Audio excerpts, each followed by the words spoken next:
নববিবাহিত কনেদের একের পর এক ভয়াবহ ধর্ষণ ও হত্যার ঘটনায় ওডেলা গ্রামের গ্রামবাসীরা আতঙ্কিত হয়ে উঠেছে। খুনের ধরন একই রকম হওয়ায় গ্রামবাসীদের মধ্যে ভয় ও সন্দেহ বাসা বেঁধেছে। আমি বলছি 2022 সালে মুক্তিপ্রাপ্ত ভারতীয় তেলুগু ভাষায় ক্রাইম থ্রিলার মুভি ওডেলা রেলওয়ে স্টেশনের কথা। মুভি শুরুতেই দেখানো হয় একটা মেয়ের সমস্ত শরীরে কাদামাখা, আর সে হাতে একটা কাটা মাথা নিয়ে রেল লাইন দিয়ে হাঁটছে। সে কিছুক্ষণের মধ্যে ওডেলা পুলিশ স্টেশনে এসে পুলিশ অফিসারের টেবিলে মাথাটা রাখে। এই ঘটনা দেখে সবাই অবাক হয়ে যায়। পরের সিনে দেখানো হয় একটা কূপ থেকে মাথাহীন বডি তুলতে। সেখানে পুলিশ অফিসার অনুদীপকে দেখানো হয় সে এই গ্রামে 3 মাসে ট্রেনিংয়ে এসেছে। পরের সিনে দেখা যায় এক নবদম্পতিকে। নতুন বউ সকালে ঘুম থেকে উঠে ফ্রেশ হতে আসে। তার স্বামী তখন অপলক দৃষ্টিতে তার দিকে চেয়ে থাকে। এটা দেখে তার দাদি বলে, তুই তো চোখ দিয়ে দেখেই বাচ্চার মা বানিয়ে দিবি। তখনই দেখা যায় রাধা তার স্বামী ধীরুপতিকে ঝাড়ু দিয়ে মারছে। সে গতরাতে মদ খেয়ে চুলায় প্রসাব করে রেখেছে। তখন তার স্বামী বলে, আমি না, কুকুর এই কাজ করেছে। তাদের এই কাহিনী দেখে সবাই হাসতে থাকে। পরের দিন সকাল হতে দেখা যায় সে নববধূকে কেউ একজন ধর্ষণ করে মার্ডার করে ফেলে রেখেছে। পুলিশ সেখান থেকে আসামির পায়ের ছাপ দেখতে পায়। এরপর পুলিশ অফিসার অনুদীপ যখন মার্ডার হওয়া নববধূর পরিবারের সাথে কথা বলে, তার স্বামী তখন পুলিশকে জানায় তার স্ত্রীর বয়ফ্রেন্ড বিবেক এ কাজ করেছে। বিবেক বিয়ের আগে তাদের মেরে ফেলার হুমকি দিয়েছে। পুলিশ তখন বিবেককে থানায় নিয়ে এসে 360 ডিগ্রি দেয়। এমন টর্চারের ভয়ে সে স্বীকার করে নেয় সেই খুনটা করেছে। বিবেককে যখন জেল থেকে বের করা হয়, সে দৌড়ে এসে অনুদীপের পায়ে ধরে বলে, আমি খুন করিনি, আমি তো মারের ভয়ে শুধু স্বীকার করেছি। অনুদীপ তখন প্রমাণ করে বিবেক খুনি না, কারণ বিবেক ছিল একজন বামহাতি আর খুন একজন ডানহাতি করেছে।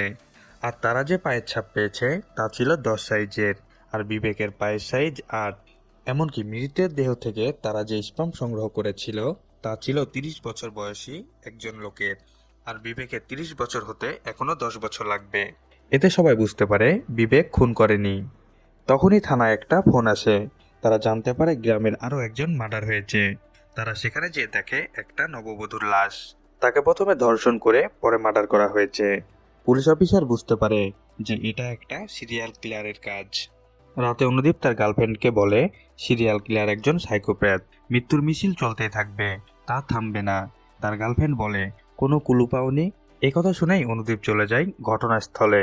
সে সেখানে যেয়ে একটা ফোন খুঁজে পায়। সে তখনই ফোনটা নিয়ে থানায় চলে আসে। সে ফোনটা চার্জে দিয়ে অপেক্ষা করতে থাকে। কিছুক্ষণ পর চার্জ হলে সে ফোনটা সবকিছু চেক করতে থাকে, কিন্তু সে কিছুই পায় না।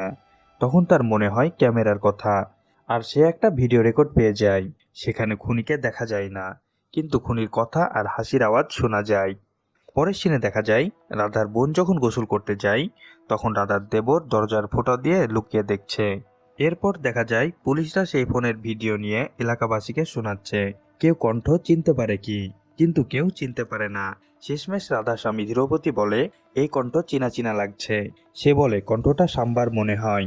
সাম্বা হলো সেই গ্রামের ফটোগ্রাফার, যে কিনা সব বিয়ে শাদীর অনুষ্ঠানে ভিডিও করে থাকে।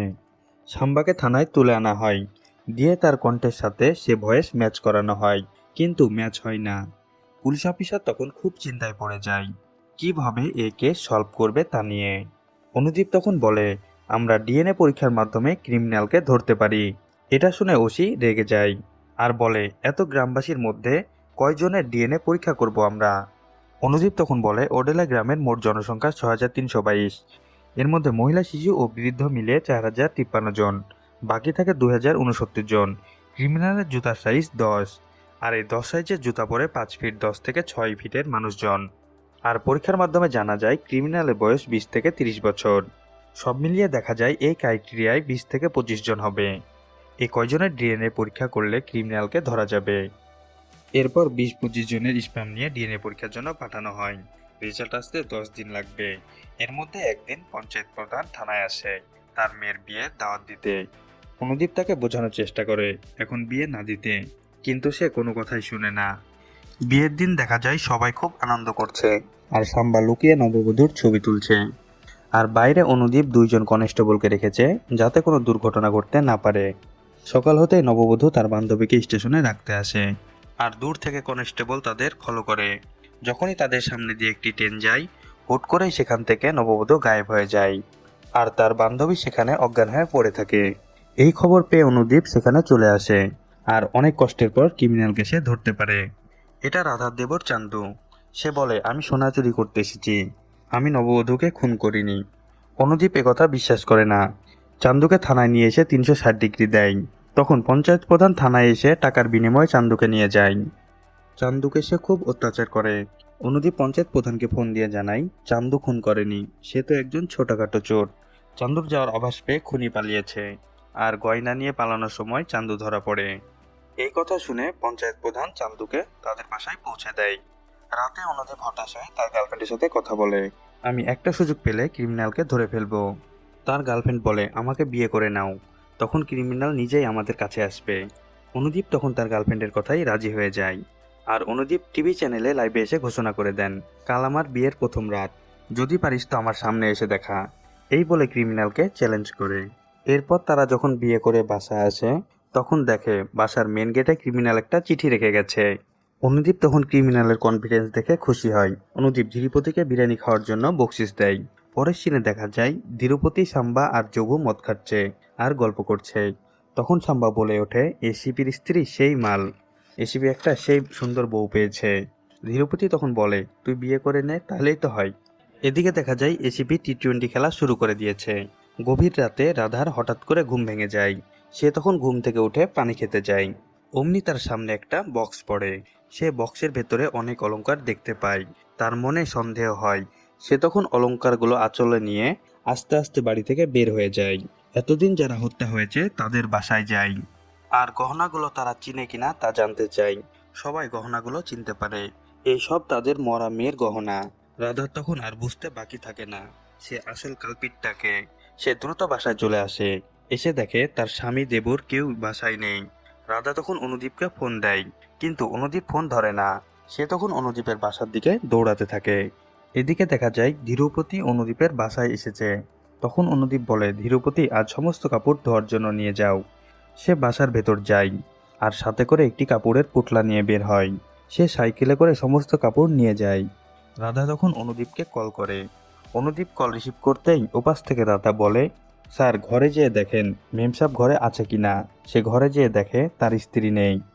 রাধা তখন বলে, আমার স্বামী ধীরুপতি আপনার স্ত্রীকে নিয়ে গেছে। তখন দেখানো হয় ধীরুপতি কিভাবে অনুদীপের স্ত্রীকে নিয়ে এসেছে আর তার সকল অপকর্মের ঘটনাগুলো দেখানো হয়। সে একের পর এক কি করে নববধূদের হত্যা করেছে।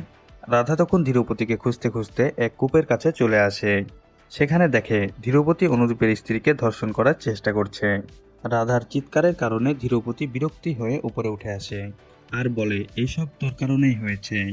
তাদের যে দিন বাসরাত ছিল সেই দিন রাধা ধীরুপতিকে অপমান করে কথা বলে। তাই সে সেই দিন রাধার সাথে টি-20 খেলতে পারেনি। এমনকি সে যখনই রাধার কাছে যায় তখনই সে নার্ভাস হয়ে যায় আর সে কিছুই করতে পারে না। এই কারণে তারা ডাক্তারকেও দেখিয়েছে, কিন্তু কোনো লাভ হয়নি। এরপর থেকে ধীরুপতি পুরুষত্ব প্রমাণের জন্য গ্রামের নববধূদের তুলে নিয়ে এসে ধর্ষণ করত, এরপর তাকে হত্যা করত। ধীরুপতি তখন তার সামনে পড়ে থাকা লাঠি দিয়ে রাধার মাথায় আঘাত করে অনুদীপের স্ত্রীকে ধর্ষণ করতে যায়। রাধা আর কোনো উপায় না পেয়ে কোদাল দিয়ে ধীরুপতির মাথা আলাদা করে দেয়। আর মুভি শুরুতে দেখানো হয় একটি মেয়ে হাতে কাটা মাথা নিয়ে যাচ্ছে। সেই মেয়েটা রাধা ধীরুপতির কাটা মাথা নিয়ে থানায় হাজির হয়েছে। এই ঘটনা থেকে আমরা এটা বুঝতে পারি, স্ত্রী যদি চায় একজন পুরুষকে ফকির থেকে রাজা বানিয়ে দিতে পারে, আবার রাজা থেকে ফকিরও বানিয়ে দিতে পারে। স্বামীকে অপমান নয়, সম্মানের মাধ্যমেই সংসার সুখের হয়।